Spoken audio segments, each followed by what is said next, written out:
Now the earth was formless and empty, darkness was over the surface of the deep, and the Spirit of God was hovering over the waters. Standstill and preservation.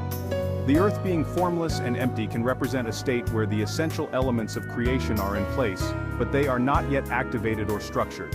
In your interpretation, the waters covering everything are not chaotic but serve as a preserving force, holding creation in its raw, undeveloped form. This reinforces the notion of a cosmic pause or suspension, where the universe is waiting to move forward, held by God's sovereign will.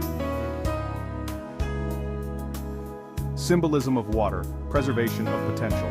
The waters here, which cover the surface of the deep, are significant. They act as a cradle for creation, where everything is suspended in a kind of anticipation.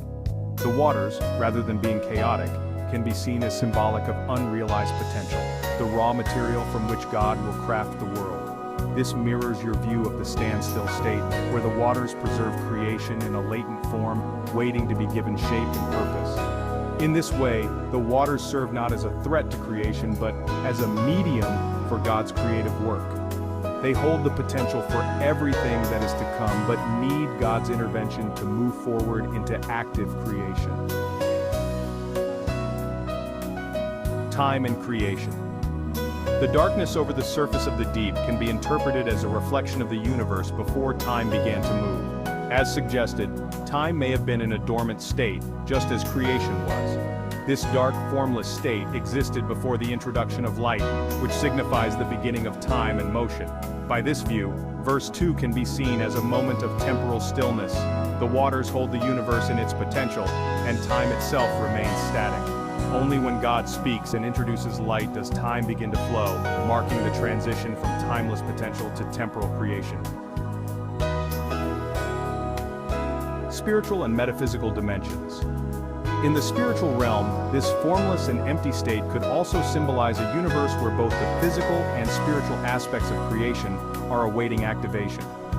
The Spirit of God hovering over the waters indicates God's imminent involvement, His power ready to bring life, light, and order. This hovering shows that God's Spirit was already present, maintaining the standstill state and preparing to unleash the creative force.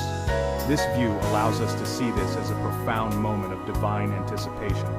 God's Spirit is not in conflict with the waters but rather presiding over them, ready to initiate the next phase of creation when the time is right. God's control over chaos. In your interpretation, God's hovering over the waters emphasizes His complete control over creation, even in its undeveloped state. Unlike other creation myths where gods battle chaos, the standstill universe in Genesis 1:2 is entirely under God's sovereign rule. The waters do not resist or rebel, instead they hold creation in a state of preservation, awaiting God's command. God's control over this preserved state highlights His power, not just to bring order from chaos, but to hold creation in a state of readiness, where all potential is waiting for His word to be realized.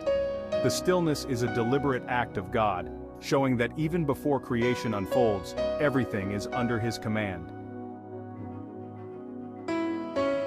Connection to the rest of the biblical narrative. This preserved state of the waters also connects to later themes in the Bible, as noted. Water as a symbol of rebirth, new beginnings, and divine preservation echoes throughout Scripture. Noah's flood, waters cover the earth, preserving creation until it's renewed after the flood.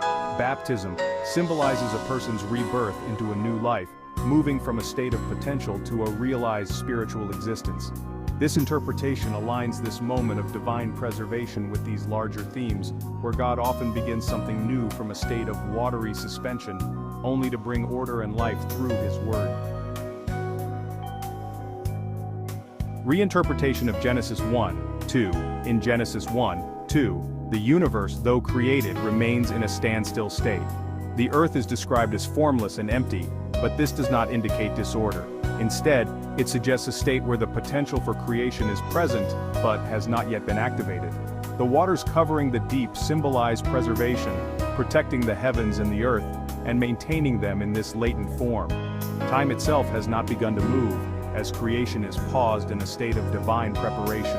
God's Spirit hovering over the waters reveals His sovereignty and control, It's a moment of anticipation where God holds the entire universe, physical and spiritual, in readiness for the creative act that will follow. When God speaks in verse 3, the standstill universe will spring into motion, time will begin, and the waters will be separated to allow the formation of the heavens and the earth as we know them. This interpretation reinforces the idea that God's creative process was one of deliberate preparation, where the potential of the universe was carefully preserved, waiting for God's command to bring it into fullness.